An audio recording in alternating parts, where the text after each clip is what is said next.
Então, muito boa tarde, bem-vindos. O nosso web seminário desta tarde será falar um pouco sobre a norma ISO 14001 de 2015, referente ao sistema de gestão de ambiente. Ao longo desta sessão iremos, portanto, apresentar um pouco a estrutura da norma. A norma, para quem já tem conhecimentos das versões anteriores, servirá para relembrar alguns aspectos e também para apresentar e falar sobre alguns aspectos novos que a versão de 2015 trouxe, em termos de estrutura e de alguns requisitos que alguns foram de forma apenas reestruturados em termos de descrição dos mesmos, outros são totalmente novos, alguns conceitos. O objetivo é dar a conhecer de uma forma geral, porque o tempo é limitado, dar a conhecer de uma forma geral os requisitos desta norma ISO. Portanto, a norma foi revista em 2015. Neste momento estamos num período de transição para quem já é certificado de acordo com esta norma. Tem um período de transição até setembro de 2018. Portanto, há que ter em conta este timing para poder ajustar os próprios sistemas desenvolvidos e poder adaptar aos novos requisitos da norma e então fazer, numa das auditorias externas, fazer a transição para a nova norma. Setembro de 2018 é o limite imposto pela ISO, em termos internacionais, a partir do qual não poderá ser emitido em nenhuma parte do mundo certificados sem ser na versão de 2015. De qualquer forma, terá que ser sempre as empresas que já estão certificadas terão que sempre confirmar junto da sua entidade certificadora qual é o timing e o prazo limite para realizar as suas auditorias, porque algumas entidades certificadoras têm timings diferentes a partir dos quais não fazem auditorias de transição, dependente do ciclo e das datas de validade de cada certificado que cada empresa tenha. Ok? Portanto, a revisão de 2015 foi revista e foi escrita utilizando a chamada estrutura de alto nível, tendo em conta o anexo SL. Este anexo é um anexo desenvolvido pela ISO, a partir do qual todas as normas ISO que estão desenvolvidas a partir de 2015, a ideia é que todas tenham a mesma estrutura em termos de capítulos, para que se consiga de uma forma mais simples e mais fácil integrar os sistemas e facilitar a integração dos sistemas pelas próprias organizações que tenham que gerir várias normas e da mesma forma para os próprios auditores e o processo do sistema de certificação funcionar de uma forma mais integrada e ser mais facilmente auditado. Este anexo tem este aspecto e, no fundo, todas as normas ISO terão esta estrutura, depois consoante, digamos, a especialização da norma, se é da área da qualidade, 9001, se é do ambiente, se é da segurança, se é de segurança alimentar ou outras, terão depois, na descrição detalhada dos requisitos, dentro de cada capítulo, terão as suas especificações de acordo com o objetivo da norma e da área em que a norma esteja focada. Portanto, a ISO 14001 mantém-se com o foco na gestão ambiental por parte das organizações. A estrutura da norma são no fundo, estes 10 capítulos. E dentro destes 10 capítulos, depois temos vários subcapítulos e os respectivos requisitos que terão que ser cumpridos e no fundo serão os que serão auditados. Portanto, o objetivo e o campo de aplicação da norma mantém-se o mesmo. A norma é uma norma orientada para permitir que as organizações consigam atingir os seus resultados pretendidos do seu sistema de gestão ambiental, fornecendo valor acrescentado, quer seja para o ambiente, para a própria organização e para as partes interessadas, de acordo com a política ambiental definida e os resultados pretendidos, que devem incluir a melhoria do desempenho ambiental, o cumprimento das obrigações de conformidade e o atingir os objetivos ambientais propostos. Logo aqui no objetivo da norma, no objetivo de campo de aplicação da norma, fala num ponto novo desta versão, que é a questão das partes interessadas, que iremos ver um pouco à frente, e este conceito das partes interessadas é uma das primeiras coisas a ter em conta, porque é com base nesta identificação que os sistemas de gestão ambiental terão que ser planeados e desenvolvidos. Esta norma pode ser aplicada a qualquer tipo de organização, independentemente da sua dimensão, tipo ou natureza. Portanto, qualquer organização, qualquer empresa, seja em que setor for, de que tamanho que for, de qualquer atividade, pode aplicar e de implementar os requisitos da norma e ser certificada de acordo com a ISO 14001. Portanto, tal como a ISO 9001, é uma norma que é possível de ser aplicada a qualquer organização.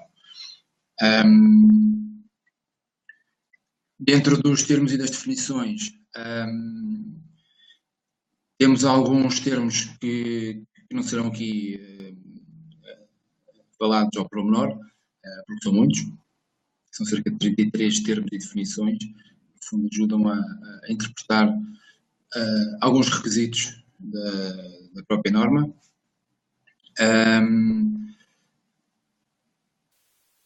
Importa realçar alguns que, de alguma forma, são aqueles que são os mais importantes para se poder entender da melhor forma o que é que esta norma pede, em termos de operacionais, de implementação.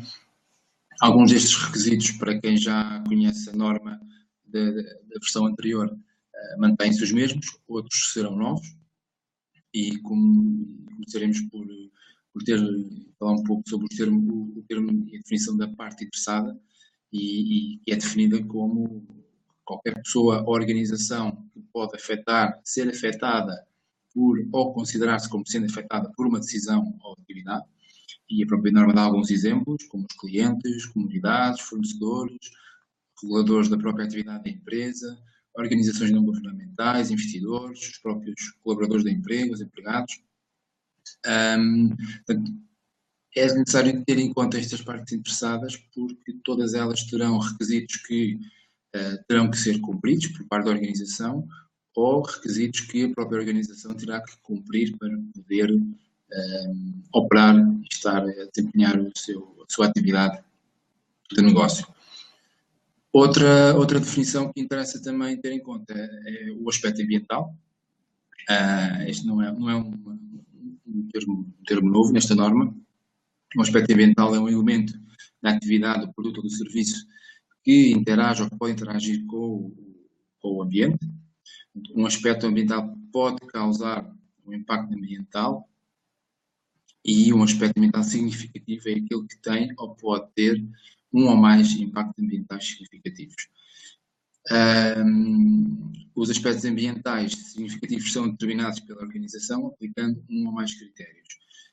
Iremos ver um pouco mais à frente, tal como a versão anterior, um dos focos da norma é esta avaliação dos aspectos e dos impactos ambientais, de forma a poder avaliar quais serão esses aspectos mais significativos, que terão de ter um respectivo plano de ações para atuar em conformidade. O impacto ambiental, portanto, é a alteração que o aspecto então poderá provocar no ambiente, seja uma alteração positiva ou negativa, que possa resultar totalmente ou parcialmente dos aspectos ambientais. Portanto, terão que estar identificados. Um termo, este termo, esta definição também não é nova nesta versão. Informação documentada, sim, é um termo novo na sua terminologia. Enquanto a versão anterior falava em documentos e registros, as normas ISO agora, com estrutura a alto nível, passam a referir-se à informação documentada, que deve ser controlada e mantida, e o meio onde a mesma estará contida. Há um requisito, um capítulo específico para o controle e para a gestão de toda a informação documentada. Portanto, a informação documentada pode estar em qualquer formato e meio de suporte e ser proveniente de qualquer fonte. Esta revisão da norma e, no fundo, este anexo, esta estrutura de alto nível, pretende, de alguma forma, simplificar a leitura da norma e esta norma está descrita e alguns requisitos que, na prática, são os mesmos que a versão anterior exigia e definia, podem estar escritos de uma forma diferente, para ser mais facilmente interpretada e entendida, e, portanto, é possível de que, em muitos dos requisitos que esta norma tem, haver algumas notas que, no fundo, servem de apoio e de explicação ao próprio entendimento do requisito. A informação documentada pode referir-se ao sistema de gestão ambiental, à informação criada para a operacionalização da organização, à evidência dos resultados. Portanto, aquilo que antes considerava-se como documentos e registros, nesta norma é entendida e é descrita como informação documentada. No fundo, acaba por ser qualquer tipo de informação que exista e que seja necessário ter. Em alguns casos tem que estar documentada e evidenciada para comprovar que as atividades são realizadas. Outro termo novo nesta norma é a questão do ciclo de vida, algo que, pensando, seria algo lógico a considerar quando uma empresa pensa e pondera implementar um sistema de gestão ambiental na sua organização, é pensar em todas as atividades inerentes à sua atividade, quer seja uma atividade de produção produtiva de algum produto, algum bem, quer seja a prestação de um serviço. Portanto, toda essa atividade tem um chamado ciclo de vida. E o ciclo de vida é definido pela norma como as etapas consecutivas interligadas de um sistema de produto ou serviço, desde a obtenção das matérias-primas ou a sua produção, a partir dos recursos naturais até ao destino final. Portanto, todo o ciclo de vida que faz parte da organização em termos daquilo que é a produção do produto ou a prestação do serviço, tem de ser tido em conta, porque todos eles terão aspectos e impactos ambientais que poderão ser considerados, ou que deverão ser considerados, e é da responsabilidade de uma organização, principalmente quando quer ter a certificação da ISO 14001, tem que ter em conta para poder ter todo o sistema integrado de acordo com os requisitos ambientais. O risco é outro termo na norma. Um risco, por definição, é o efeito da incerteza.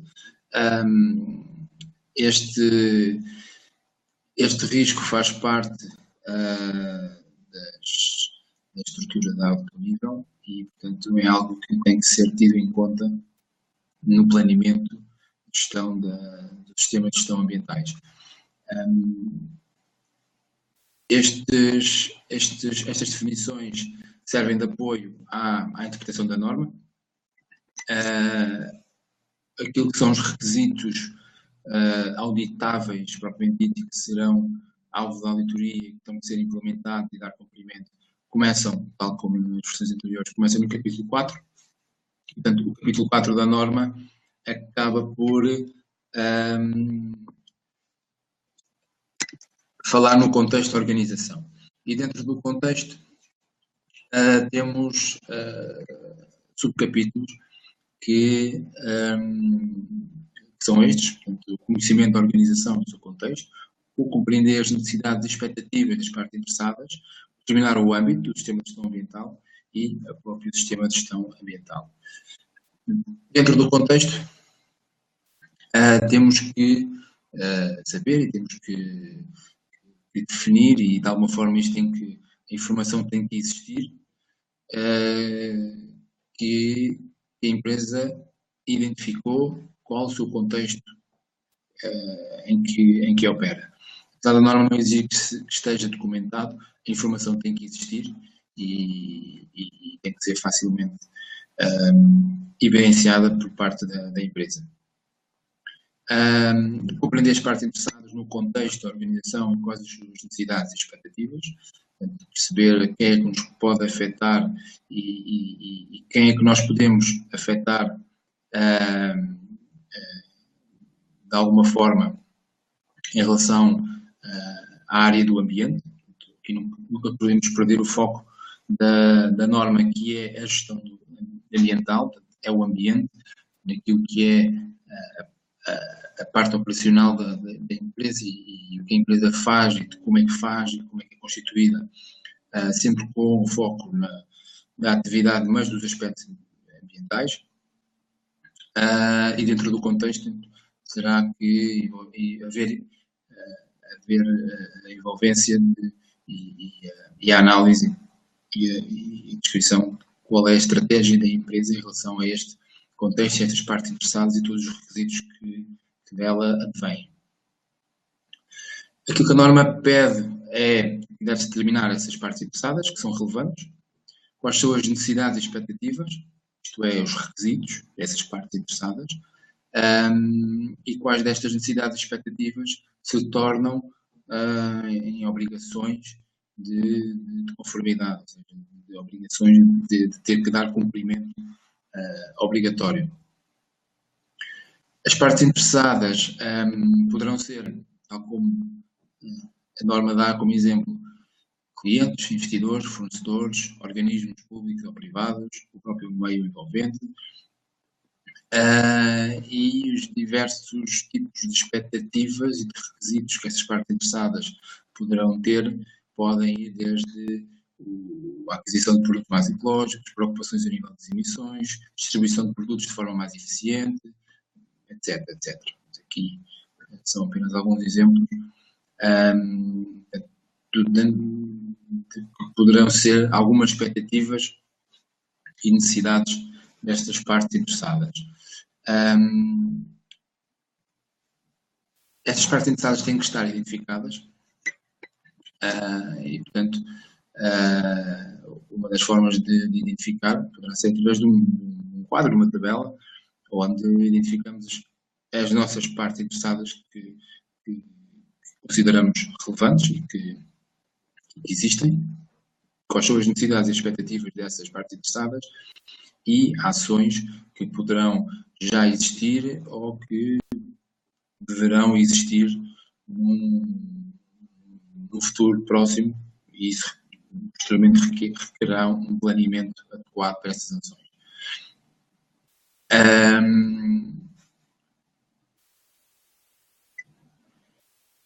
Em relação ao âmbito do sistema de gestão ambiental, aqui a norma detalha um pouco mais do que a versão anterior, no sentido em que a definição do âmbito do sistema de gestão ambiental tem que englobar e tem que definir claramente quais são os produtos, serviços, atividades e locais abrangidos pelo sistema de gestão ambiental e os limites físicos e organizacionais do próprio sistema. A norma permite alguma flexibilidade na definição do âmbito, desde que seja assegurada a credibilidade do sistema através de uma definição clara dos seus limites. de uma comunicação não enganosa e da não exclusão de aspectos ambientais negativos ou potencialmente negativos. Portanto, uma empresa, ao definir o âmbito do sistema de gestão ambiental, tem que ser um âmbito que inclua todas as atividades envolvidas pela empresa, todos os locais afetados pela atividade dessa empresa, e não poderá excluir um ou outro porque não é possível. Este âmbito deve estar disponível às partes interessadas, tanto internas como externas, e mantido como informação documentada. A norma não obriga ou não exige que haja nenhum manual de ambiente ou manual de sistema de gestão, por requisito da norma. No entanto, cabe a cada empresa definir e decidir se pretende manter ou pretende definir como um documento, e este âmbito acaba por ser parte integrante desse próprio documento. Porque aquilo que a norma realmente exige é que este âmbito esteja documentado, esteja definido, esteja documentado de alguma forma para poder ser formalmente constituído.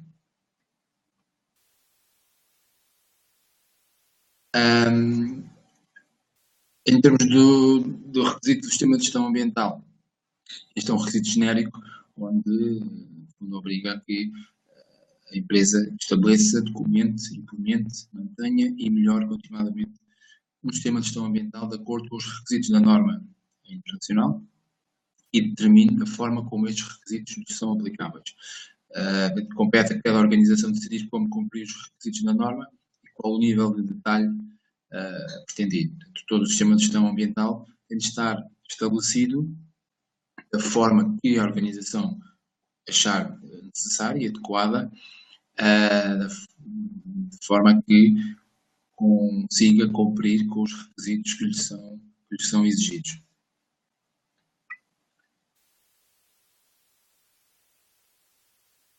Dentro do capítulo, aliás, em relação ao capítulo 4, aquilo que é importante reter, e que realmente é novidade nesta norma, são os requisitos relacionados com o contexto da organização e a identificação dos requisitos das partes interessadas.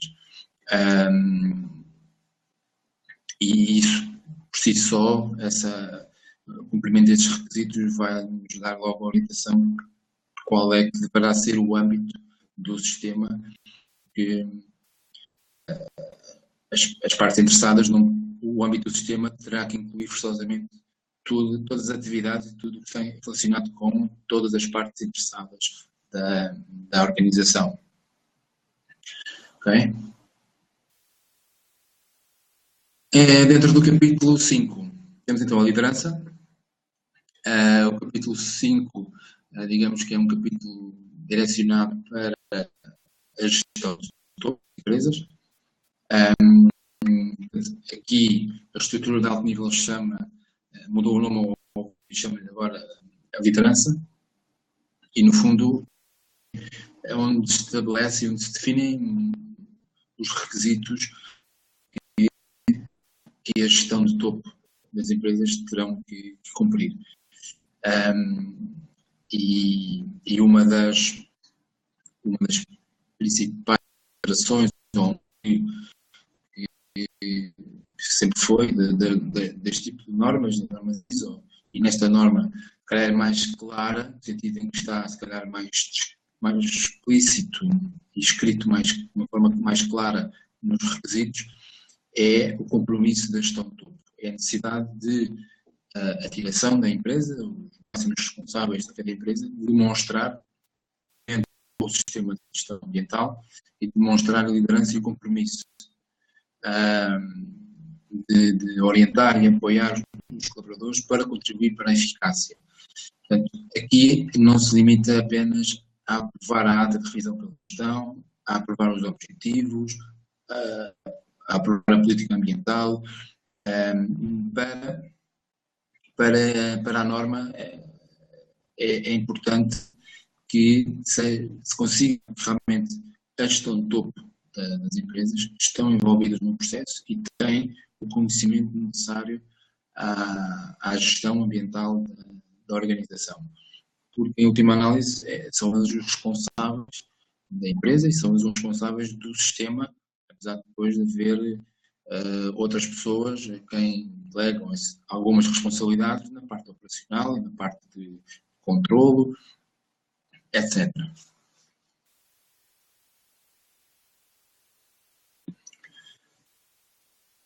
Tenho aqui algumas questões.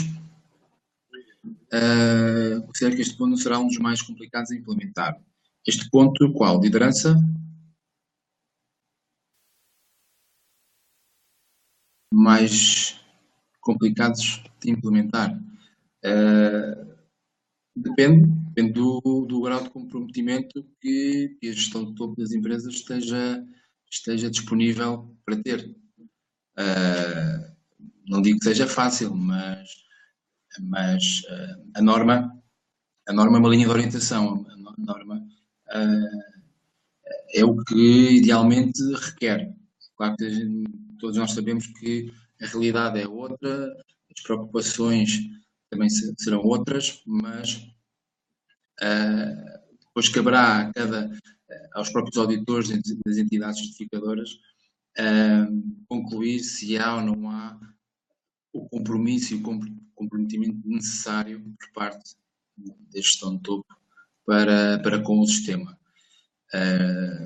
E vai ficar um bocadinho ao critério do auditor, a não ser que seja claramente seja claro que não haja realmente comprometimento nenhum, que a gestão de topo nunca está presente,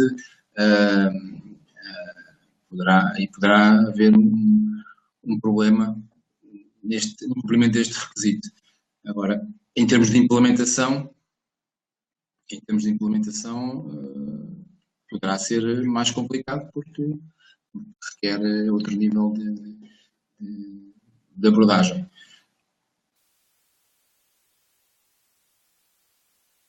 Depois tenho aqui mais questões.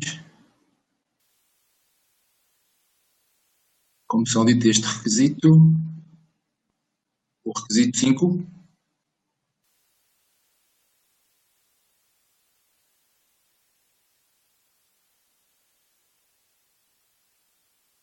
Com entrevistas.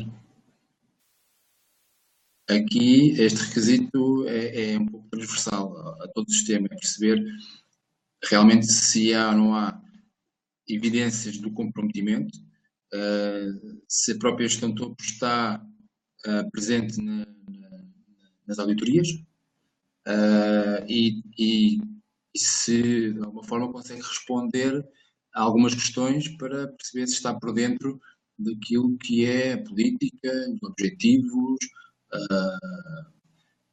etc. Aqui acaba por ser um misto de mais até se calhar de entrevistas, de perceber se há ou não há consciência do que é o sistema, do que é o sistema de gestão ambiental e de que forma é que ele está implementado, que preocupações aqui há. E é isso. Agora, uma das coisas que também ajudam a este comprometimento é aquilo que já foi falado no capítulo 4, que diz respeito à análise do contexto e das partes interessadas.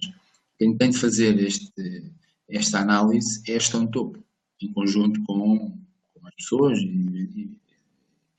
evidentemente, mas o contexto faz parte daquilo que é a atividade da empresa, do que é que do negócio e de como é que a empresa está orientada em termos de estratégia, de atividade, de operação, e a gestão de topo é que tem que fazer esse tipo de análise ou dar algum parecer.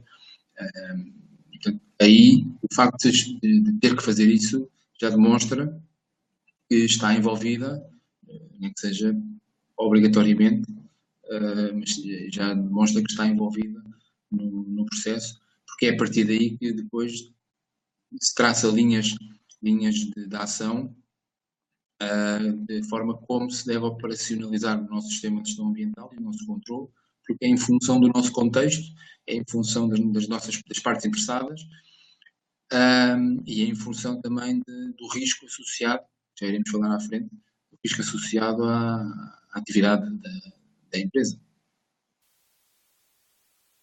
Aqui, sobretudo, o que a norma, tanto esta como a 9001, que saiu praticamente na mesma altura,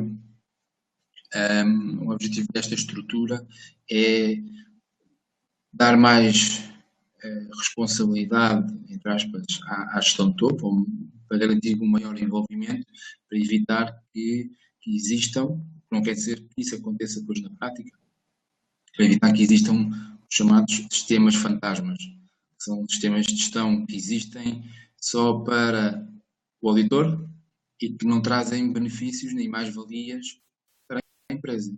E o objetivo da ISO, das normas, é que as normas sirvam as empresas, as organizações, que sirvam como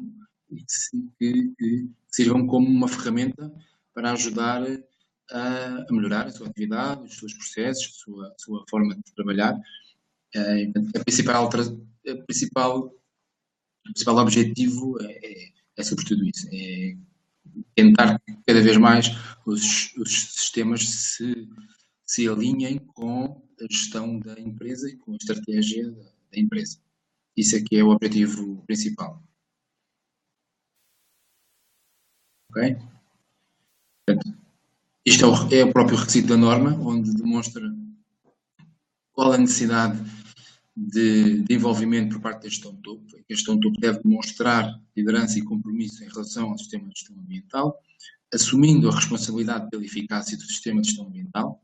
Este é logo o primeiro ponto a ter em conta, que é a gestão de topo a principal responsável pelo sistema de gestão ambiental.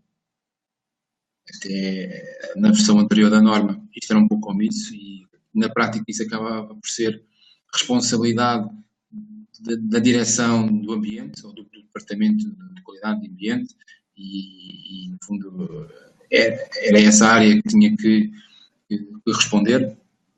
Agora não. Com esta estrutura da norma, a responsabilidade da eficácia do sistema, ou seja, de garantir resultados, é da gestão de topo. Tal como a gestão de topo é responsável da empresa e exige que os resultados sejam atingidos, que sejam reportados, etc., para garantir que a empresa funcione, que tem lucro, e que cumpre os objetivos, etc. Aqui a lógica é a mesma. A gestão de topo é quem assume a responsável por garantir que o sistema de gestão ambiental funciona e que traz mais-valias e é eficaz. É a gestão de topo também que tem que assegurar a política ambiental e os objetivos são estabelecidos e compatíveis com a orientação estratégica e com o contexto, que os requisitos são cumpridos, que disponibiliza os recursos necessários, que a comunicação existe e é feita de uma forma eficaz, comunicação relacionada com a área do ambiente, e nunca podemos perder o foco da norma, que é as questões ambientais, e assegurar que o sistema de gestão ambiental atinge os seus resultados pretendidos, orientar e apoiar as pessoas para contribuírem para a eficácia, promover a melhoria contínua, apoiando outras funções, etc. Portanto, há uma série de requisitos que ao longo das auditorias, isto não é uma questão de ver se está ou não está um determinado documento assinado pela gestão de topo, porque a própria assinatura não demonstra um compromisso pela gestão de topo. Na versão anterior da norma, como a norma não era muito clara, o facto de ter só uma assinatura da direção ou da administração ou da gerência servia para poder evidenciar que havia um comprometimento, mas todos nós sabemos que uma assinatura por si só não diz alguma coisa, mas não diz tudo. Então, a norma agora pede mais à gestão de topo neste sentido, de estar envolvida e de entender e perceber como é que o sistema funciona para poder pedir resultados. Porque a responsabilidade de eficácia é dela. A política ambiental continua a ser um requisito a ter em conta. A política tem que ser apropriada à natureza, à escala, aos impactos ambientais das suas atividades, produtos ou serviços. Tem que incluir um compromisso da melhoria contínua e proteção do ambiente, incluindo a prevenção da poluição, outros compromissos específicos relevantes para o contexto, um compromisso com o cumprimento das obrigações de conformidade, obrigações de cumprir com os requisitos legais, requisitos da norma, requisitos das partes interessadas. Ela tem de ser um ponto de referência para estabelecer os objetivos e as metas ambientais, tem de estar documentada, implementada e mantida, comunicada a todas as pessoas que trabalham para a organização ou em nome dela e está disponível para as partes interessadas. Em termos de conteúdo, a política, tal como a versão anterior, é mais ou menos a mesma. Temos é que ter em conta aqui tudo aquilo que são as partes interessadas e os requisitos dessas partes interessadas. Em termos de funções, responsabilidades e autoridades, a gestão de topo tem que assegurar que são definidas e comunicadas as funções, responsabilidades e autoridades relevantes para o sistema de gestão ambiental. Essas funções têm que descrever o papel de cada pessoa na organização, em termos do ambiente, da gestão ambiental, da parte mais operacionais, digamos. Essas responsabilidades são atribuídas para clarificar as obrigações exigidas pela função e que se estabelece um grau de autonomia de decisão para realizar ou mandar a realizar as tarefas para alcançar os objetivos pretendidos. Aqui é um requisito muito parecido, muito semelhante, praticamente não houve alterações em relação à norma anterior, e é esta um topo que tem que assegurar que existem as funções, estão definidas, que cada pessoa sabe qual é a sua função e a sua responsabilidade dentro do sistema de gestão ambiental e que é claro e que esteja claramente definido e estabelecido. Aqui desaparece a figura do representante da gestão. As funções ou as tarefas e as responsabilidades inerentes àquilo que anteriormente ou até agora, na versão anterior da norma, se falava que seriam tarefas ou responsabilidades do chamado representante da gestão ou muitas vezes do responsável de qualidade do ambiente ou do ambiente. Essa responsabilidade, pelo menos pela norma, não exige que exista essa função de representante da gestão, porque aqui a gestão não pode delegar a sua representação para o sistema. A própria gestão de topo tem que ser ela a principal envolvida e, como já vimos anteriormente, é dela que é a responsabilidade de garantir a eficácia. Agora, claro que as responsabilidades daquilo que é os requisitos ambientais vão ser repartidas por várias funções, pelos vários departamentos, por vários processos, e a ideia da norma é garantir que há uma pessoa responsável, que é a gestão de topo, pelo sistema, para garantir que o sistema funciona, mas depois cada processo ou cada departamento, cada área, cada responsável dessas áreas terão que ter eles próprios as suas responsabilidades e autoridades definidas e o conhecimento necessário para garantir que o sistema é implementado. E é mais uma forma de fazer com que a gestão ambiental seja transversal a toda a organização e não seja algo restrito de um departamento de ambiente que, como é óbvio, poderá existir e deverá existir em alguns casos mas que todos devem estar envolvidos e todos devem ter consciência da sua responsabilidade para com o sistema. Bem, alguma questão sobre este ponto?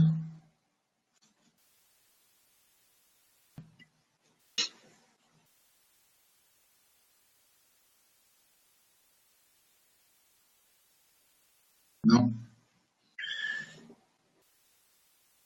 Em relação ao capítulo 6, é o capítulo do planeamento. É aqui que se fala dos riscos, das oportunidades e dos objetivos ambientais e do planeamento para os atingir. Dentro dos riscos e das oportunidades, temos então a necessidade de, tendo em conta o nosso contexto e as nossas partes interessadas, temos que determinar os riscos e as oportunidades associadas a esse contexto do nosso sistema de gestão ambiental. Teremos também que determinar que situações de emergência potenciais é que poderão existir e o que fazer em termos de planeamento para poder prevenir ou atuar em caso de necessidade. Em termos de planeamento, aquilo que a norma fala é que temos que identificar riscos e oportunidades e, em função da nossa análise, planear ações. Temos que planear quais são os aspectos ambientais necessários e quais desses é que serão aqueles significativos que terão que ter respectivos objetivos e planeamentos associados, e as obrigações de conformidade, a parte de planeamento de operações e controle para garantir que estamos a cumprir com todos os requisitos. Dentro dos riscos e oportunidades, a organização então deve determinar os riscos e as oportunidades relacionados com os seus aspectos ambientais, as suas obrigações de conformidade e outros riscos e oportunidades decorrentes de outras questões ou de outros requisitos. Os riscos e oportunidades relacionados com os aspectos ambientais estão geralmente associados aos impactos ambientais adversos, aos riscos, ou aos impactos ambientais benéficos, que serão então as oportunidades. Como já vimos anteriormente, os impactos ambientais podem ser positivos ou negativos, e se forem positivos, a norma fala em oportunidades, e se forem negativos, então temos que considerar o risco. Portanto, o risco, tendo em conta, por definição, que é o efeito da incerteza, então devem ser identificados, avaliados e geridos. Esta avaliação,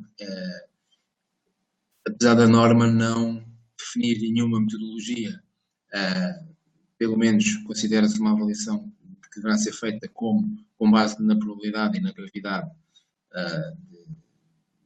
dos mesmos, e em função disso atuar com plano de ações.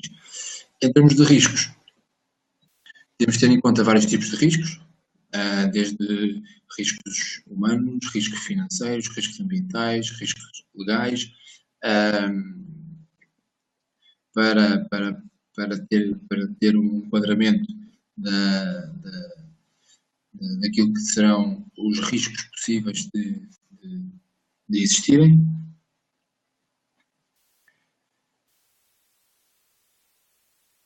Por exemplo, em relação a um determinado aspecto ambiental, como por exemplo as embalagens contaminadas, podemos ter riscos relacionados com a própria gestão do processo ser complicado por falta de recursos humanos para a recolha das embalagens, ou o gestor de resíduos não cumpre com as datas de recolha. Aqui temos que sempre enquadrar com a realidade de cada empresa e com os aspectos associados e relacionados com a atividade da organização.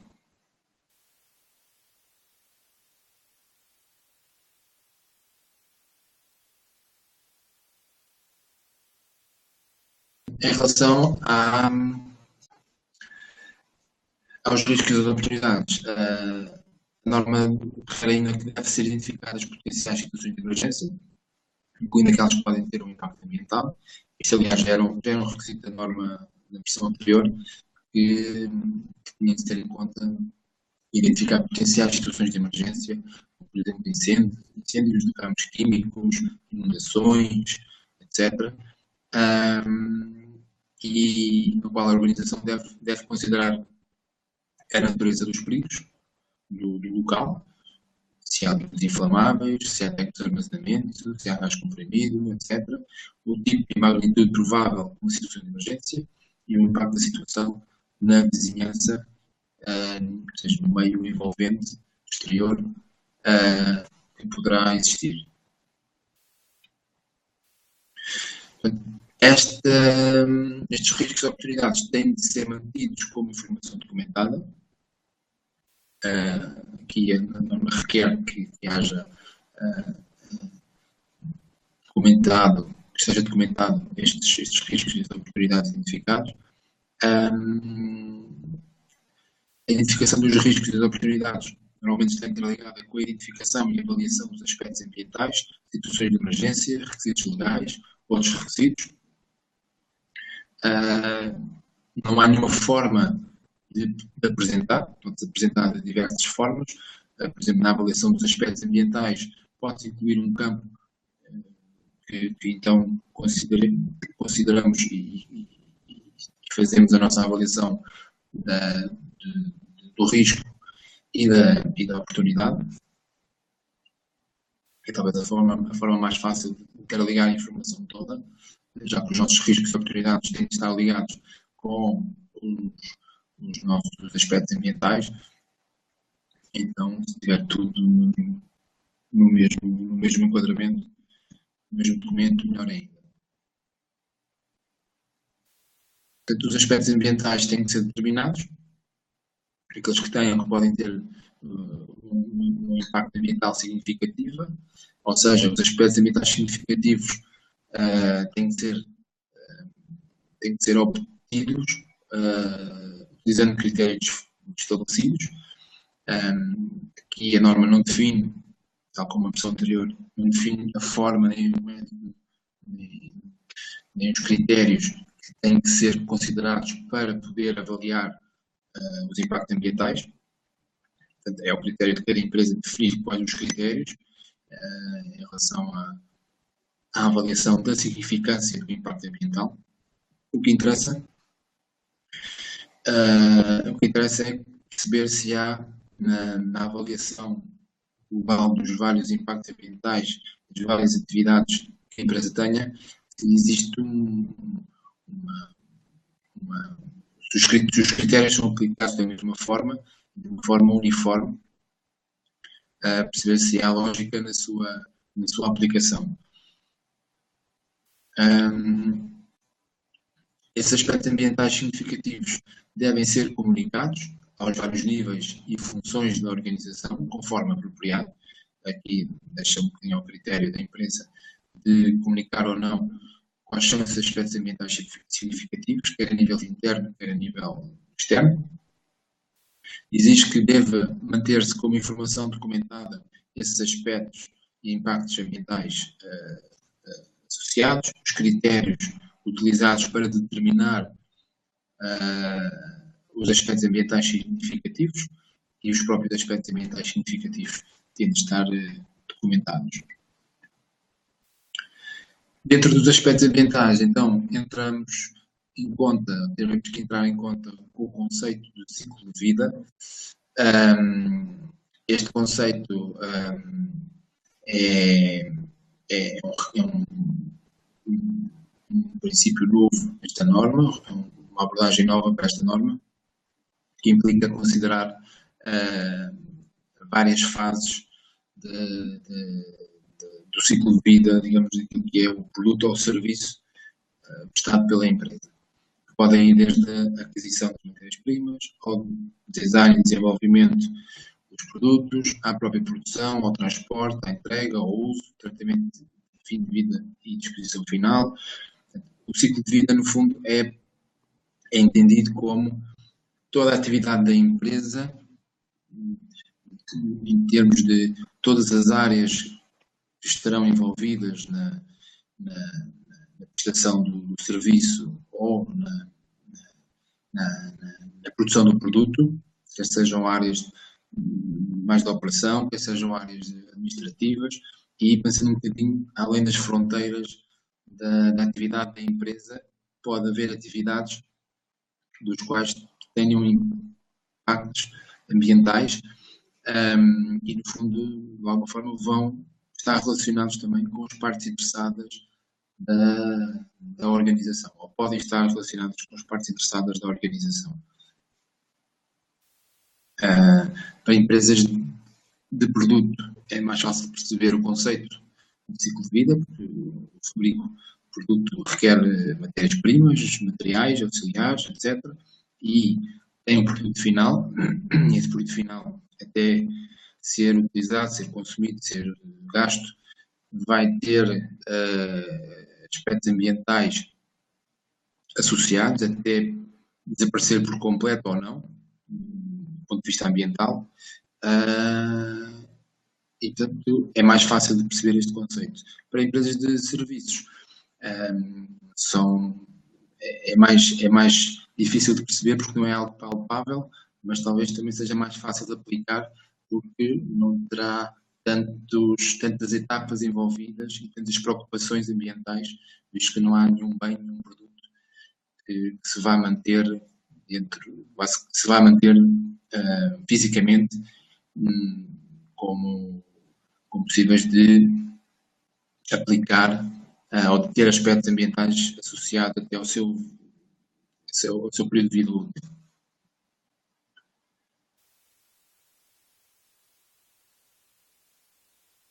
Em relação aos aspectos ambientais, podem ser identificadas as questões relacionadas com as matérias-primas, com a própria cadeia de abastecimento, com o desempenho ambiental e práticas dos fornecedores e prestadores de serviço. Dentro do ciclo de vida do produto, os fornecedores acabam por estar envolvidos também e será exigido que cumpram com alguns requisitos conforme a exigência e conforme também alguns requisitos legais que possam existir. O design e desenvolvimento, com os projetos de novas instalações, ou equipamentos, ou operações. Aqui, a identificação dos aspectos ambientais acaba por ser algo mais abrangente do que se calhar era solicitado ou era previsto pela norma anterior. E nesta norma temos de ter em conta este conceito de ciclo do produto para englobar toda a nossa atividade enquanto empresa e também as atividades externas que de alguma forma influenciam aquilo que nós compramos e aquilo que nós colocamos no mercado, quer seja em termos de produto ou de serviço.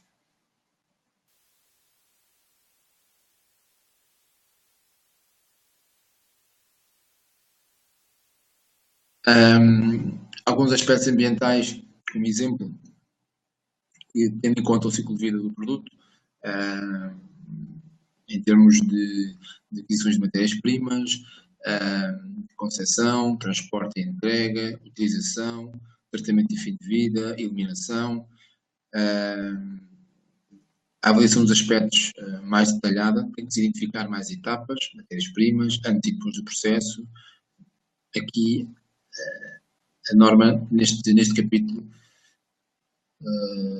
requer que se faça uma avaliação um pouco mais extensa daquilo que são a identificação dos aspectos ambientais e daquilo que é a atividade da empresa e as áreas envolvidas nos vários processos que existem em cada empresa.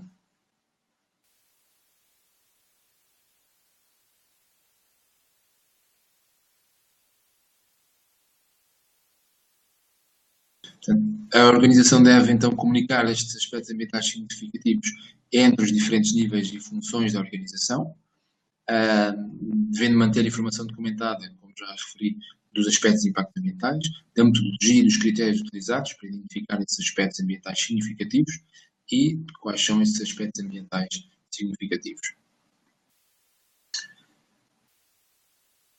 Em relação às obrigações de conformidade, Neste requisito da norma, requer que a organização deva determinar e ter acesso às obrigações de conformidade relacionadas com os aspectos ambientais, e aqui estamos muito a focar-nos muito, essencialmente, naquilo que são os requisitos legais, são aqueles mais importantes e que dirigem e que orientam o nosso sistema de gestão ambiental, que as empresas tenham que cumprir, determinar como é que estas obrigações de conformidade se aplicam e ter em conta estas obrigações de conformidade ao estabelecer, implementar, manter e melhorar continuamente o seu sistema de gestão ambiental.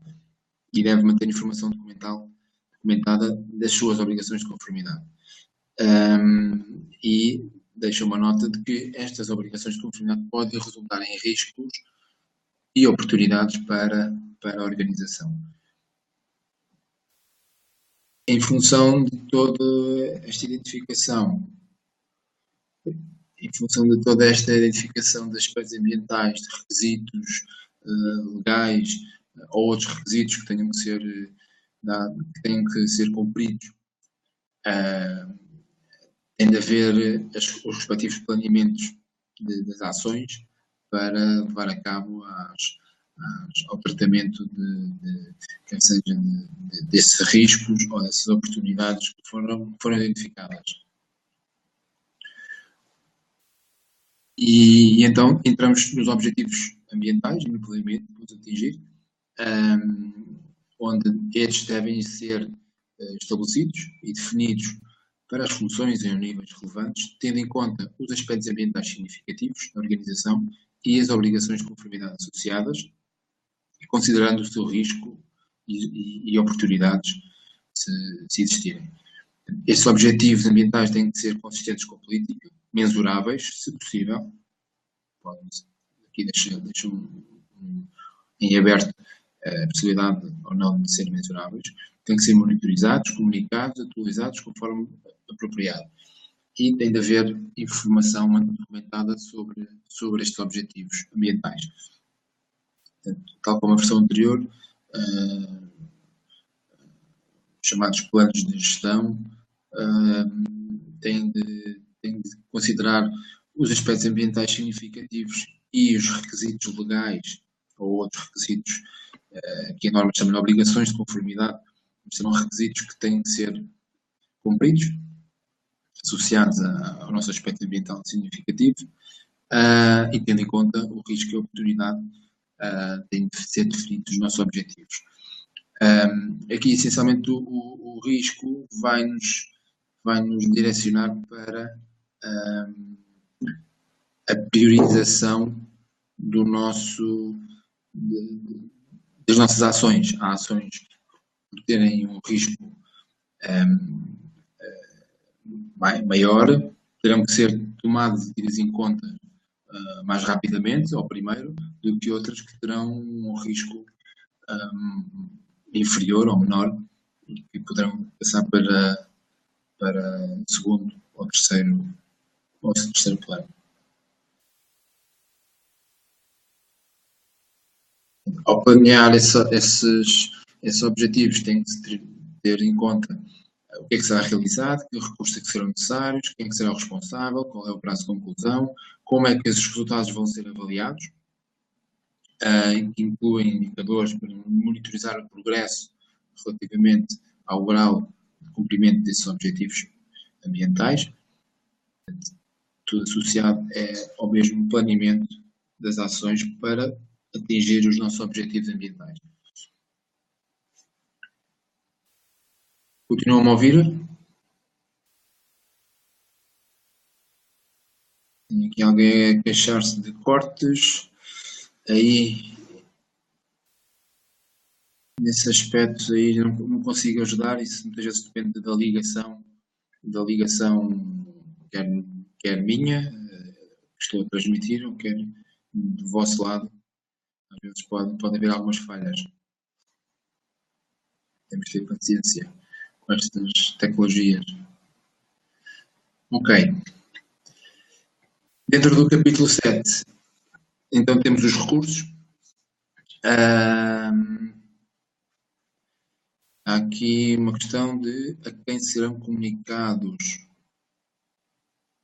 os objetivos. Os objetivos deverão ser comunicados às pessoas que terão que ter conhecimento deles. Pode haver objetivos. Aqui interessa que as pessoas tenham consciência, e aqui entramos já no capítulo 7, na parte da consciencialização, de que se há objetivos e metas definidas para determinado aspecto ambiental,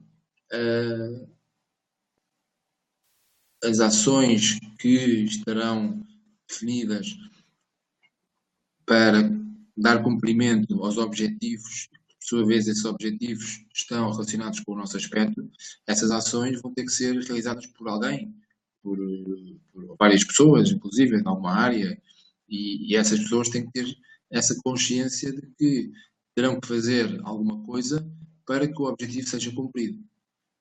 E serão essas que terão que ter conhecimento de quais serão esses objetivos. Não, as partes interessadas têm que ter, as partes interessadas têm que ter acesso aos aspectos ambientais.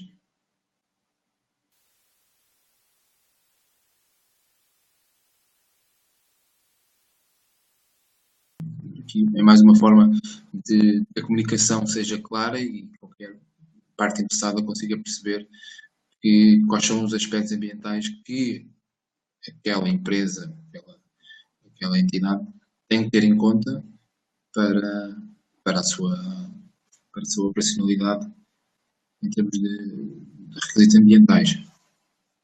Ok? Dentro do capítulo 7, então temos os recursos, e aqui entramos essencialmente na parte dos recursos humanos, das competências. Acho que as competências devem ser determinadas consoante a necessidade para cada pessoa sob o seu controle, que executam tarefas que afetam o desempenho ambiental. Aqui não há alterações em relação à versão anterior da norma. Portanto, os descritivos de funções, e é a forma mais comum de se dar cumprimento deste requisito, têm de ter na mesma as competências necessárias em termos ambientais para que as pessoas possam desempenhar as suas tarefas, as suas ações e contribuir para o desempenho ambiental da empresa. Assegurar que essas pessoas são competentes com base em escolaridade, formação ou experiência apropriadas. Tem que se determinar as necessidades de formação associada aos seus aspectos ambientais, ao seu sistema de gestão ambiental. Portanto, aqui os nossos aspectos ambientais e principalmente os significativos é que nos vão orientar e definir o nosso planeamento de gestão e se houver necessidades de formação, as pessoas têm de ter essa formação para poder adequadamente desempenhar as suas tarefas e as suas funções e saber que há requisitos ambientais envolvidos no seu dia-a-dia, nas suas tarefas diárias de trabalho. E onde aplicável, necessário, então empreender essas ações para dar competência necessária às pessoas e, consequentemente, avaliar a eficácia dessas ações. Aqui, para quem já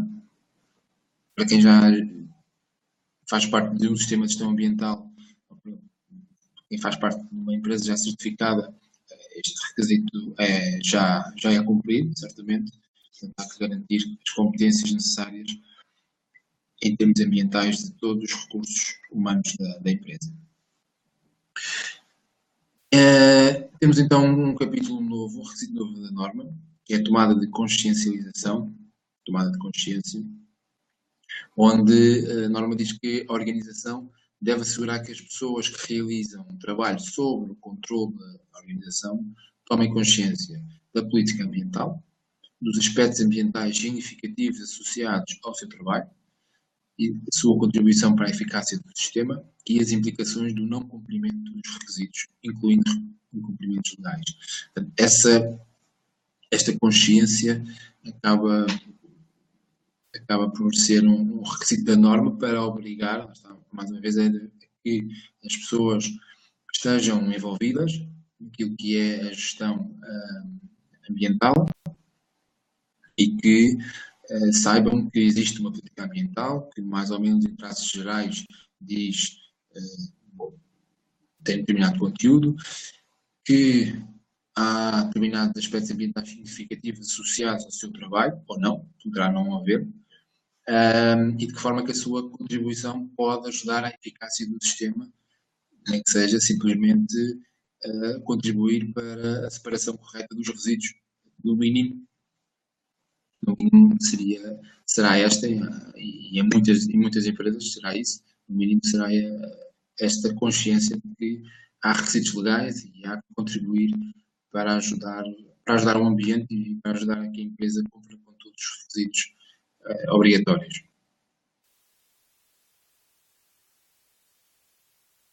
Agora, embora a gestão ambiental não seja apenas a separação correta dos resíduos, ok?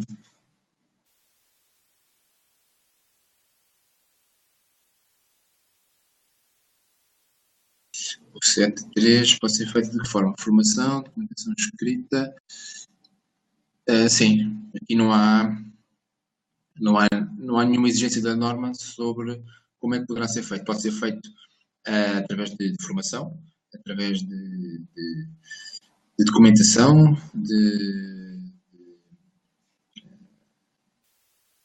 da fixação de informação em cartazes, em folhetos, newsletters, o que seja. Aqui o que interessa e a forma de avaliar este requisito na prática é entrevistando as pessoas. Portanto, os auditores podem e devem, para auditar este requisito, é falar com as pessoas e perceber se há ou não há essa tomada de consciência de que se conhecem a política, se já ouviram falar, do que é que ela fala, se há aspectos ambientais significativos ou não associados, e portanto a pessoa tem que perceber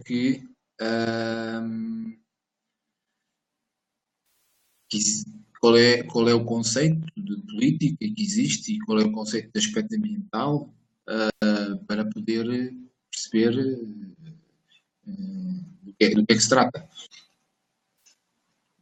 Portanto, essencialmente através de entrevistas é que se percebe se há ou não há esta tomada de consciência.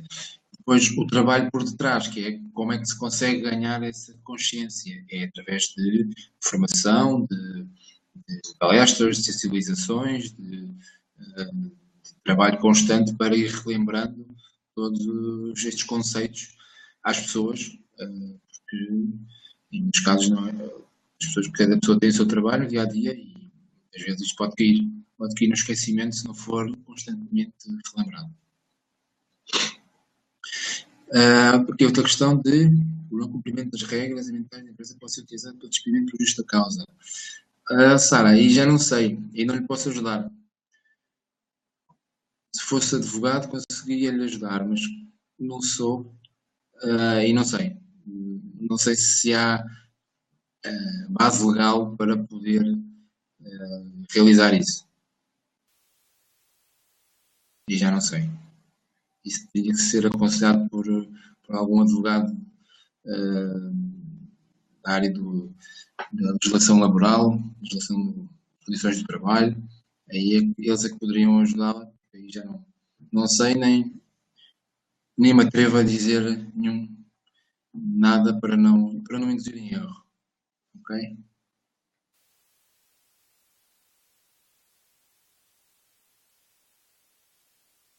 Depois temos então o requisito da comunicação. Tal como na versão anterior, há várias informações e vários tipos de informação que deve ser comunicada, tanto interna como externa, porque a comunicação acaba por ser um elemento importante do sistema e a empresa tem que definir principalmente aquelas comunicações pertinentes ou importantes que sejam obrigatórias e que não se podem esquecer e que sejam importantes para manter, garantir a eficácia do sistema têm que estar definidas e têm que estar controladas e para garantir que elas existem.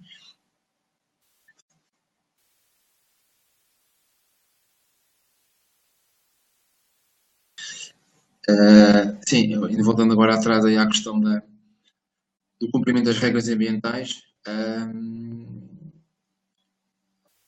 fala-se em regras ambientais, como poderia-se falar em regras de segurança no trabalho. Em teoria, se a empresa não definir regras e se as pessoas não cumprem, depois cada empresa é que definirá o que fazer, tendo em conta alguma base legal ou não. Mas sim, poderá haver alguma justificação para penalizar, entre aspas, quem não cumpre as regras. Mas isso fica ao critério de cada empresa e, sobretudo, e aqui voltamos ao primeiro ponto que falámos, que é do comprometimento da gestão de topo. Se houver um envolvimento e um compromisso da gestão de topo perante o sistema, as coisas funcionam na prática. E se não houver, as coisas não funcionam, é simples.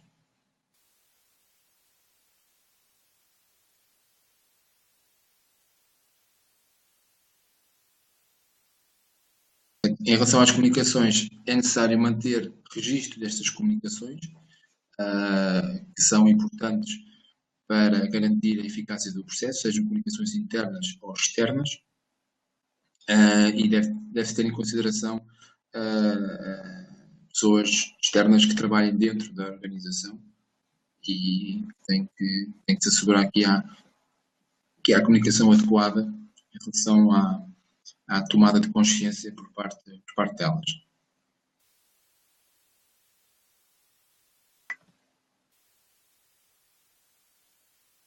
Em relação à documentação, então, como já referi, desaparece a necessidade de procedimentos documentados.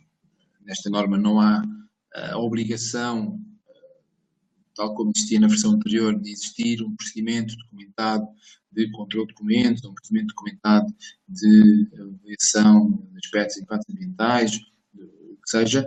Não há essa obrigação, deixa ao critério das empresas de o definirem ou não. Portanto, tendo em conta que para um sistema poder funcionar, as regras têm que estar definidas, as metodologias têm que estar definidas, para que qualquer pessoa consiga perceber e entender. Portanto, aqui não é por a norma obrigar ou não que vai fazer a diferença. Portanto, aqui a norma parte do princípio que as empresas querem ter um sistema implementado e querem que funcione bem e, se necessário, então, comentar e definir um procedimento para determinada atividade, a empresa decidirá e define. Se decidir que não deve existir, não define, desde que isso não prejudique e que não ponha em causa a realização das tarefas e o cumprimento dos requisitos.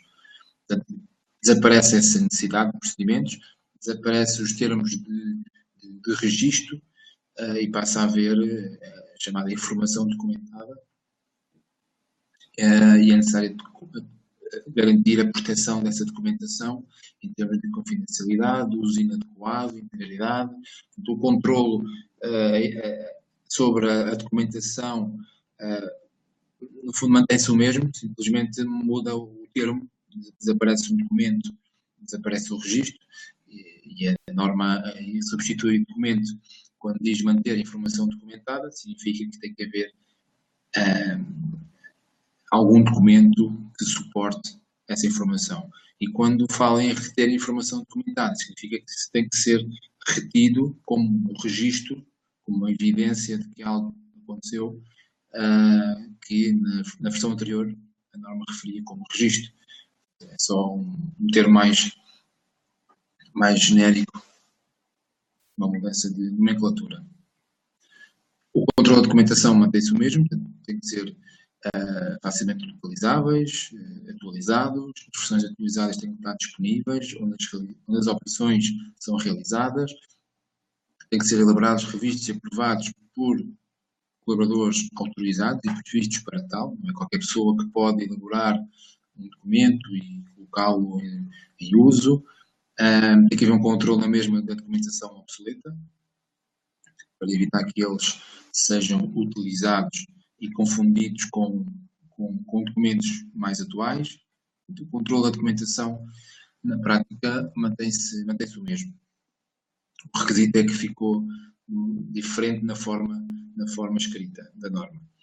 Portanto, a informação documentada que deve ser mantida, e a norma pede nestes vários pontos, portanto, na norma aparece escrita como deve ser mantida a informação documentada, são nestes pontos, e portanto aí tem que haver documentos que suportem e que comprovem que o requisito é cumprido. Quando a norma fala que deve ser retida informação documentada, então aí estamos já a falar de registros, e aí há alguns pontos, a norma é clara que deve ser retida a informação documentada, significa que deve haver registros de determinadas atividades.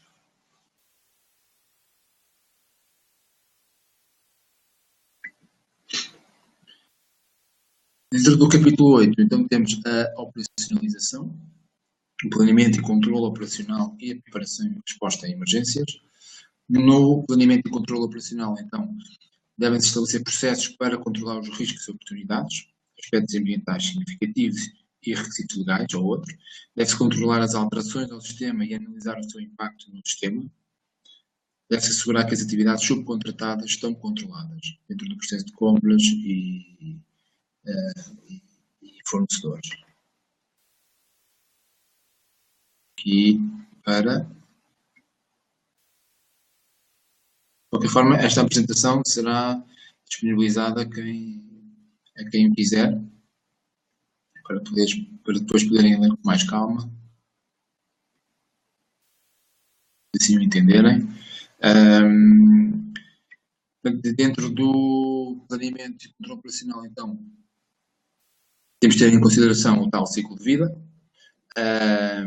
Temos de definir o controle necessário de modo a assegurar que os seus requisitos ambientais são considerados no processo de concessão, desenvolvimento, produto ou serviço, considerando cada etapa do ciclo de vida, identificar os requisitos ambientais para a aquisição de produtos e serviços, comunicar os requisitos ambientais aos fornecedores.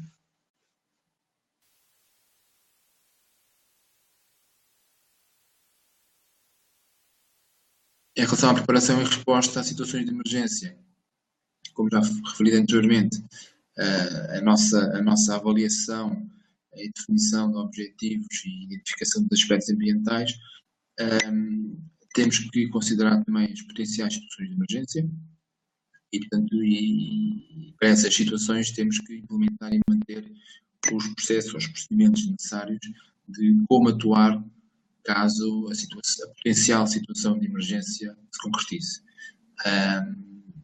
E aqui as nossas emergências vão estar inerentes e incluídas nos aspectos ambientais e na avaliação dos riscos para poder realmente perceber se há ou não há risco ou se há ou não há necessidade de definir procedimentos para atuar em caso de emergência, porque haverão emergências que se calhar poderão ter maior risco e maior probabilidade de acontecer, outras poderão ter menos. Portanto, deve-se preparar para responder a potenciais situações de emergência, identificando as ações necessárias de forma a minimizar o impacto ambiental.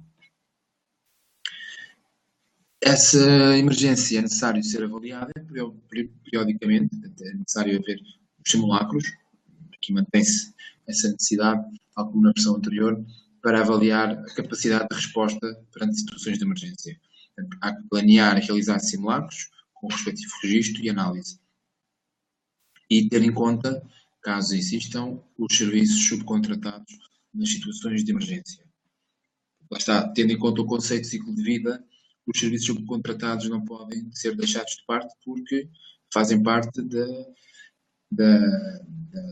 das partes interessadas, portanto, de afetar ou de serem afetados pela nossa atividade, têm de ser incluídos nas situações de emergência, incluídos primeiro na análise, se há ou não há situações de emergência, e no caso de haver, então, haver os respectivos procedimentos de atuação. No capítulo 9, temos então a avaliação de desempenho, onde temos a parte de avaliação de desempenho do próprio sistema, quer em termos de monitorização, medição, análise, avaliação, auditoria interna e revisão pela gestão. Se repararem, esta estrutura de alto nível está feita de uma forma a ser facilmente enquadrada no chamado ciclo de melhoria, no ciclo PDCA. Portanto, temos os primeiros requisitos de planeamento, depois de desenvolvimento, de avaliação e de atuação. O capítulo 9 é a parte do sistema que tem de estar montada e tem de estar prevista para poder avaliar o seu desempenho, e para isso então temos que determinar o que é que precisamos de monitorizar e medir, como é que nós fazemos essa monitorização, essa medição, análise, avaliação, para permitir e garantir que os resultados são válidos. Não interessa medir só por medir, interessa medir, mas com coerência e com rigor, para termos os resultados mais verdadeiros possíveis e fidedignos. Temos de determinar os critérios de avaliação do nosso desempenho ambiental e os respectivos indicadores. Quando é que devemos efetuar essa monitorização e quando é que devemos analisar e avaliar os resultados. Aqui dentro da monitorização e da medição, deve-se assegurar que os equipamentos utilizados na monitorização e medição se encontram calibrados ou verificados, no caso de existirem. A organização deve comunicar interna e externamente a informação pertinente ao seu desempenho ambiental e deve existir informação documentada dos resultados da monitorização e da medição.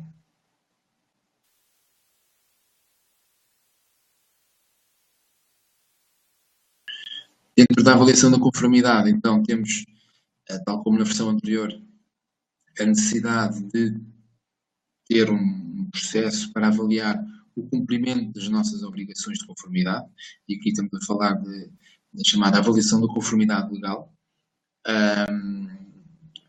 Se bem que nunca nos podemos esquecer que as obrigações de conformidade poderão não ser só requisitos legais, poderão ser requisitos de clientes, poderão ser requisitos de fornecedores, poderão ser requisitos próprios da organização, internos.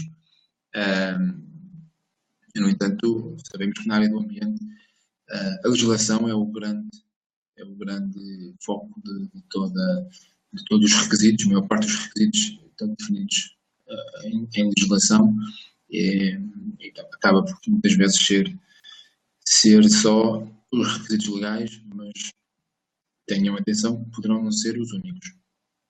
Portanto, temos que determinar a frequência dessa avaliação de conformidade, quando é que fazemos essa avaliação de conformidade, sempre que há alterações, no mínimo com uma periodicidade definida, avaliar essa conformidade e empreender as ações, se necessário, caso não estejamos em conformidade, o que é que falta fazer e termos as ações necessárias planeadas com os responsáveis envolvidos. E temos que manter o conhecimento e a compreensão do seu estado de conformidade. Dentro do capítulo de avaliação, temos então a auditoria interna, um dos mecanismos que mantém-se como requisito da norma para podermos avaliar a eficácia do nosso sistema, verificar se o nosso sistema está ou não está a cumprir com todos os requisitos da norma e outros requisitos aplicáveis. Aqui não há alteração em termos em relação à versão anterior da norma. Temos que planear a auditoria, identificar quais são os critérios da auditoria e qual é o âmbito da auditoria. Temos que definir quais são os critérios que os auditores devem cumprir para poderem auditar o nosso sistema de gestão ambiental, manter registros das auditorias, em termos de plano de auditoria, de relatório, de evidências da competência dos auditores e comunicar os resultados a quem deve ter acesso, a quem deve saber e ter conhecimento desses mesmos resultados. E, essencialmente, são os resultados às partes envolvidas da auditoria ou às partes que tenham constatações relacionadas com a sua área para poderem dar seguimento às ações necessárias. Temos então também, dentro do capítulo da avaliação, a revisão pela gestão. Como não poderia deixar de haver na norma, é um mecanismo, é uma ferramenta de avaliar o desempenho do sistema e, portanto, mantém-se a necessidade de fazer a chamada revisão pela gestão de topo, onde se analisa determinados pontos que estão estabelecidos na norma, como entradas, e dessa revisão terá que haver decisões e ações, que são as chamadas saídas da reunião, para poder ter uma conclusão em relação ao sistema e para poder planear possíveis alterações, quer à política, quer seja aos objetivos ou outros elementos do sistema. O último capítulo da norma, então, chama-se agora melhoria, e dentro do capítulo de melhoria temos toda a parte das não conformidades, ações corretivas e melhoria contínua. As não conformidades e ações corretivas têm na mesma o mesmo significado que tiveram até agora. Desaparece o termo de ações preventivas, portanto, o conceito de ação preventivas já não existe, já que todo o sistema, quando fazemos a nossa análise e avaliação de aspectos, avaliação de risco, as ações que derivam dali, os nossos objetivos ambientais já são por si só ações preventivas, portanto, todo o sistema tem um enfoque preventivo e acaba por desaparecer o termo de ações preventivas em termos de definição, porque acabava por ser redundante e na prática as empresas que já eram certificadas nas versões anteriores acabava por muitas vezes nem existir ações preventivas, porque não se conseguiria prever mais nada do que aquilo que já adivinha do próprio planeamento do sistema. Portanto, nesta norma desapareceu, mantém só as não conformidades e ações corretivas e a necessidade de analisar a eficácia dessas ações corretivas que possam existir. A detecção das não conformidades, tendo em conta que a não conformidade é um incumprimento de um requisito, um desvio no cumprimento ambiental da organização devido a atividades realizadas, e a ação corretiva, a ação para eliminar a causa de uma não conformidade detectada. Temos então que ter um sistema desenvolvido e implementado para garantir que essas não conformidades são identificadas, são registadas e que para podermos resolver a causa dessa não conformidade e ter uma redução do impacto associado, teremos então que definir as nossas ações corretivas e posteriormente avaliar a eficácia dessas ações. O último requisito da norma deste capítulo chama-se melhoria contínua, e isto é algo transversal ao sistema em que deve-se melhorar de forma contínua a pertinência, a adequação e a eficácia do sistema de gestão ambiental para melhorar o seu desempenho ambiental.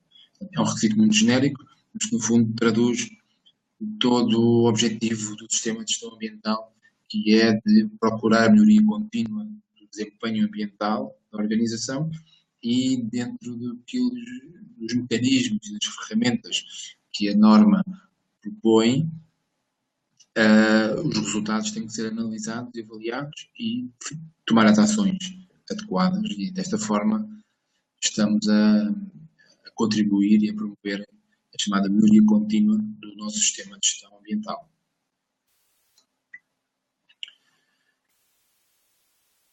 Resumindo, os capítulos são 10, portanto, de forma geral, conseguimos passar um pouco por todos. De uma forma resumida, temos então uma gestão ambiental estratégica. Este é um novo requisito para compreender o contexto da organização ao identificar-se problemas externos e internos relacionados com a atividade e com o ambiente.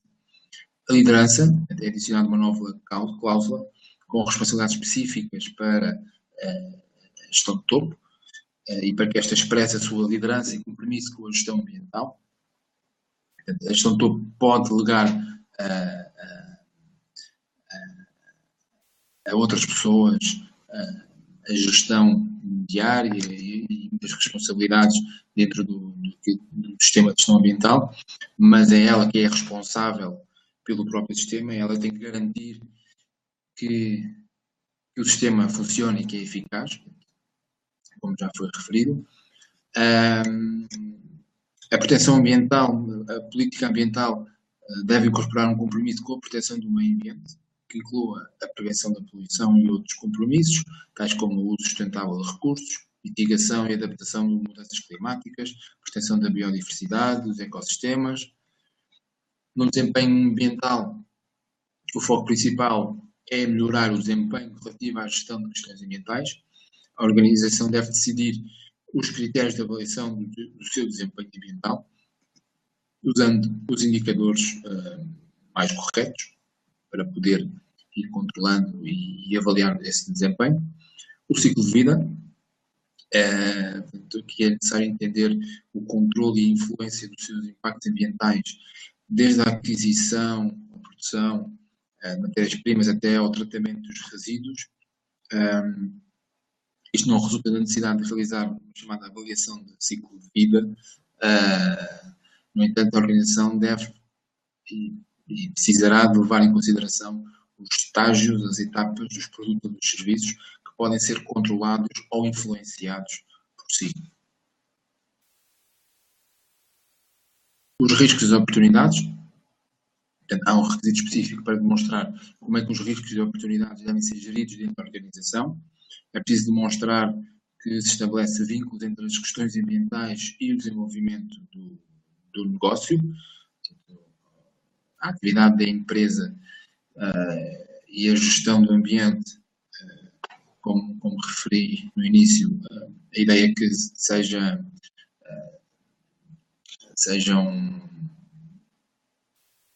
sempre lado a lado e façam parte uma da outra.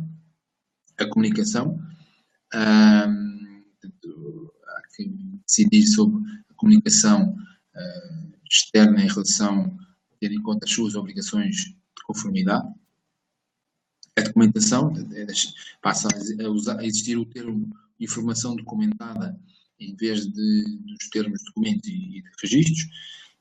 Acaba por haver uma maior flexibilidade para decidir que procedimentos é que terá que serem descritos, têm que serem documentados. O formato é definido também pela própria empresa, qualquer formato é válido, seja em papel, seja em formato eletrónico, etc. E essencialmente é isto. Conseguimos falar um pouco de todos os requisitos da norma. Para quem já tem a experiência com a versão anterior, há algumas alterações, mas não são assim muito significativas. Essencialmente muda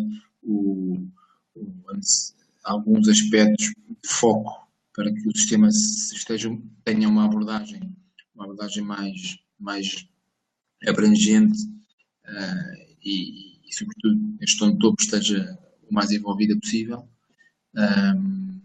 Para quem não tem conhecimento das versões anteriores, a norma está estruturada, está definida de uma forma mais clara para se poder perceber e entender os seus conceitos. Alguém tem alguma questão que queira colocar? Ou por agora está tudo esclarecido? E quando começarem na implementação prática virão as dúvidas.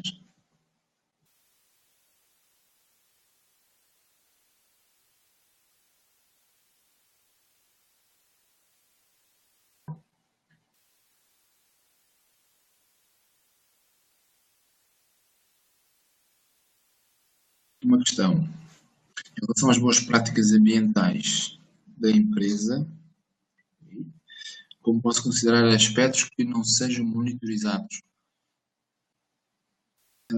Como assim? Não estou a perceber a questão. As boas práticas ambientais, aspectos que não sejam monitorizados? Porquê é que não são monitorizados os aspectos?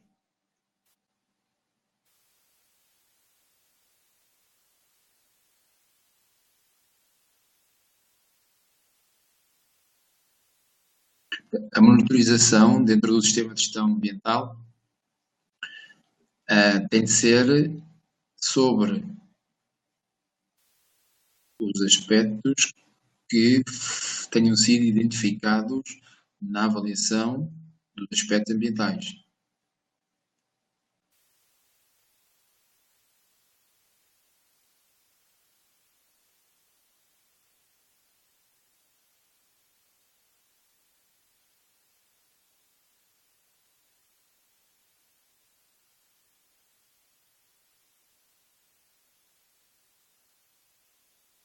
Aspectos que não sejam monitorizados. E esse aspecto que me refere do aproveitamento das águas para descargas de WCs não é monitorizado, é isso?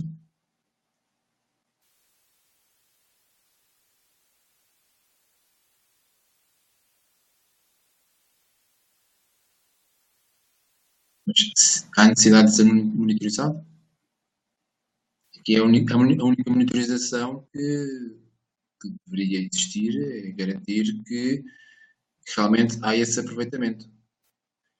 Depois poderá, poderá eventualmente arranjar-se forma de quantificar, se necessário, em que grau de aproveitamento é que conseguem atingir.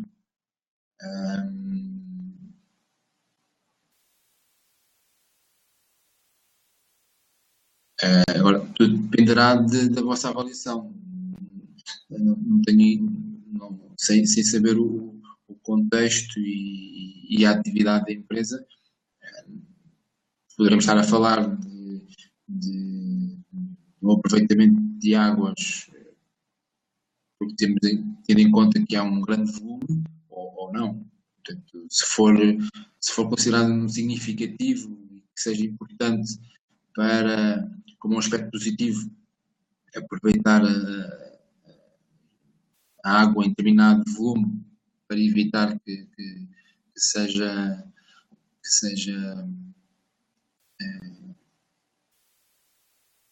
para garantir que seja aproveitado ao máximo, aí faz sentido que haja um maior controle.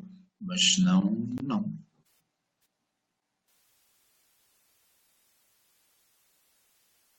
Se conseguir ajudar muito, mas às vezes é difícil, assim à distância e sem ter um contexto mais concreto, não consigo fazer,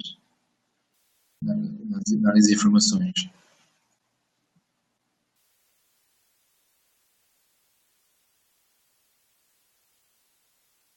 Sim, sim. Vocês, vocês é que aí definem qual é o vosso ah, digamos, a vossa escala.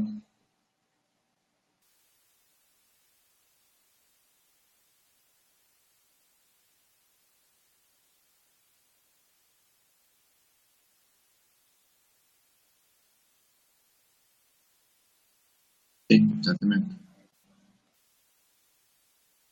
Pode ser assim.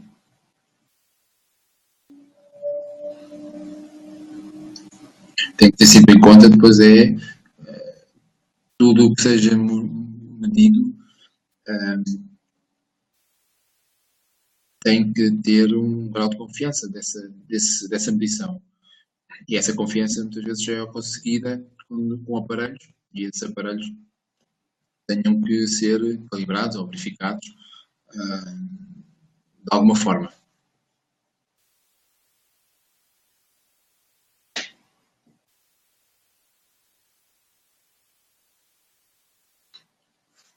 Ok?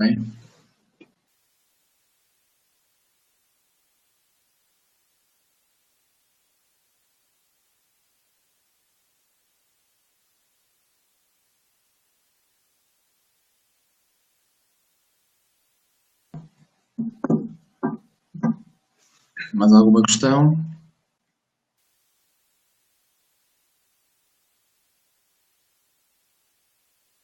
Se não houver, então, obrigado pela vossa presença. Espero que tenha contribuído para esclarecer algumas questões ou no fundo, para dar a conhecer que os objetivos tenham sido atingidos, essencialmente, para vos dar uma breve abordagem dos requisitos da norma e desejo um bom feriado para todos, ou pelo menos para aqueles que o irão gozar. Não sei se haverá alguém a trabalhar ou não. E até uma próxima. Obrigado.